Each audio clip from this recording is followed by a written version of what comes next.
Hey guys, this is Justin, and we're going to be talking about the live-action Loud House Christmas movie.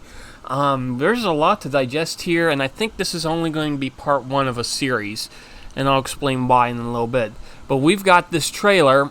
I'm not going to show you the trailer due to copyright reasons. We're just going to show some snapshots, and I'm going to quickly analyze the trailer. And by the looks of it, I think we're on to something here. Something pretty good. So we are going to take a look here at the actual characters real briefly, very briefly, and then we're going to show you some of the behind the scenes that aired just recently on Nickelodeon. So first we got Lincoln. He seems pretty fine. We're good with that. Clyde, okay, also perfect. Sorry, I'm going pretty fast on these. Lori's the only one I'm not sure of, but I'm hoping we'll see more of her as we go along. Lynn, I believe she'll be fine. Lenny's just too perfect. Oh my gosh, that face. Alright, anyways, Luna, we'll talk about her more in detail in just a little bit. Luann, perfect. She's exactly what I expect her to look like. But do we want to see this live-action version of Mr. Coconuts? Once you see it, you can't unsee it. Lucy will talk more in a little bit. Lola, perfect. Lisa's perfect. Lily's perfect. The parents seem perfect. Let's get to this video that I recorded off of Nickelodeon. This was actually a behind-the-scenes thing, so I'm going to go through it in detail and do some observations from what I see. Oh, I just noticed that Luann has her own brand of pie, made specifically for In Your Face. I wonder how good she's selling. Okay, I forgot to mention this on my own Facebook, but there's a recreation of this theme song, them all singing the theme song. And then we get to Wolfgang Schaefer as Lincoln Loud giving a tour of his bedroom in live action. Along the way, there are some clips from the actual cartoon for comparison and contrast. It kind of gives me those... when I was a kid, there was this series of VHS tapes called The Wacky Adventures of Ronald McDonald. And there were scenes at the beginning and after with the live-action Ronald McDonald, and the whole show in between was in cartoon form. That's kind of the vibes I'm getting with this, and the same thing with Bozo the Clown. You know, you have Bozo doing the live-action stuff, and then as a separate segment is a cartoon version of Bozo. So that's kind of the vibes I'm getting from this, which is really kind of cool if you ask me. Really kind of cool. So it goes into detail, as you can see here. And then we get to... Here's some really cool behind the scenes. I'm not going to show you what's on the bed that much. If you want to pause it, you've probably seen it then, because you're not... That's part of the spoiler. But look here. Look at where my mouse is. You see that? That's a fishnet wire. So my guess is that's to hold it up when he opens the thing, his mattress, for the plan, which will show up in the movie. Let's move on. Then we then have Auburn Bradley's behind the scenes of her getting ready as Lucy Loud. This was one of my biggest concerns when first announced back in the spring. And that was some of these characters, including Lucy, are too cartoony. How are you going to adapt it to live action? Well, go with me and Aubin on a journey for a minute. You'll see how they do it. And again, they compare and contrast. Now, we are in the middle of a pandemic, so you'll see people with masks on. First, they put some makeup on her to make her look more pale. And then, a little bit of eyeshadow. Not that it matters, because you don't see Lucy's eyes anyway. Okay, this I like. Look what hoodie she's wearing. She's wearing this is what you've probably seen these on Amazon. I don't know if places like Spencer's have these or not. I wouldn't mind owning one of these myself. But this is one of those t-shirts that say, "This is my happy face," and it has Lucy on it. It's a hoodie. There's also t-shirts. I've seen Jessica DeChico wear such a shirt as well. So now we get to the hair. Very important. They make sure her hair's all nice and straight. And then add a little bit of a wig. Not too much, but a little bit of a wig to hide her eyes. And when she's all done, there you go. There you go. All your worries about Lucy have gone to the wayside. You can now rest in peace. Pun intended. Then we have the Loud House Present Challenge with Luann Loud, in quotation marks. This is what makes me to believe that there will be multiple of these behind the scenes, because there's one for each cast member, and they only showed Luann's. So that's why I think this is going to be part one of a series. And again, they're showing clips from the cartoon version to... Again, I think they're doing that to guarantee you we're not trying to replace the cartoon version, unlike Disney and Netflix. If we have time, we'll talk about Netflix later.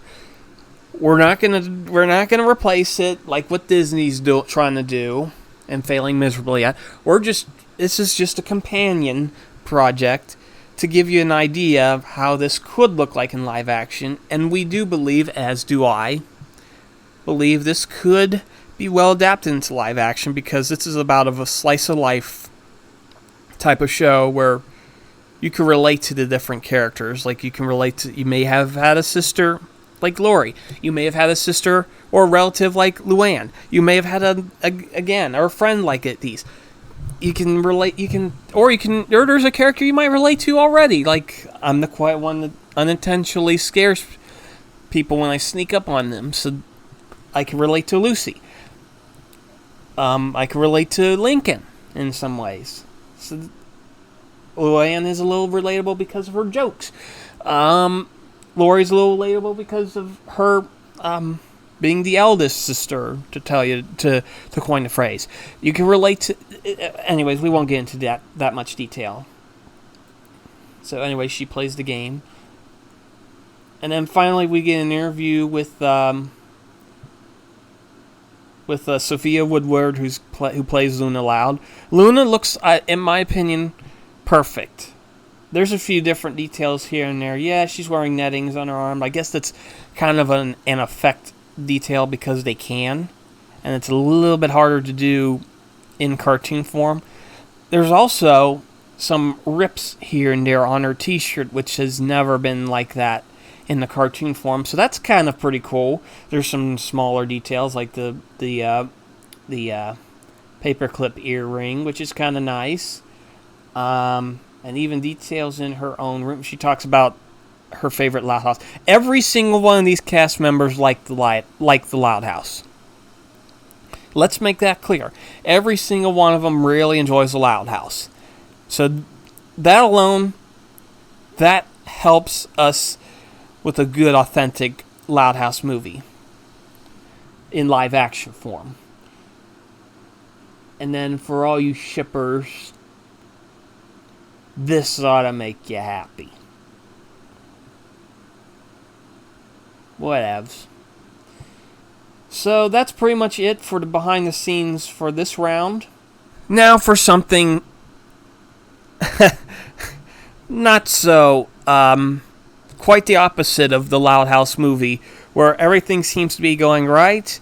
Everything for the live action Cowboy Bebop reboot is going wrong. It's going wrong. People were complaining about Faye's outfit. I think her name's Faye. I'm not a major fan of Cowboy Bebop.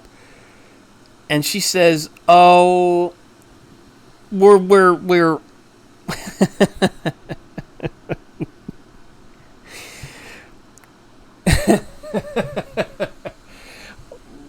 We can't figure it out. We don't know how to figure it out. We can't find a girl with the double D chest. We can't figure it.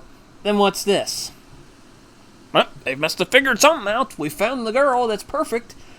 Just not so easy with the your own version on Netflix.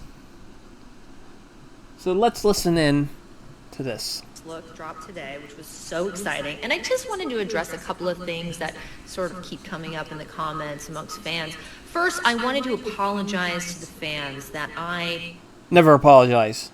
did not anatomically match the Faye Valentine character. 6 foot, double D size breast, 2-inch weight. No, everyone on Twitter has confirmed that this character is 5'6", not 6 foot. Next. You know, they looked everywhere for that woman, and they couldn't find her. It's kind of weird. So they just went... Because she doesn't exist. Stop being a bit... You can try. There's things you can do to make her look like an authentic. Again, there's no such thing as a pale girl with bangs hiding behind her eyes. But guess what? Guess what? They made it work! They made it work! How's that for a smugnerant face? Okay, let's continue. With my short ass. I know. Am I right?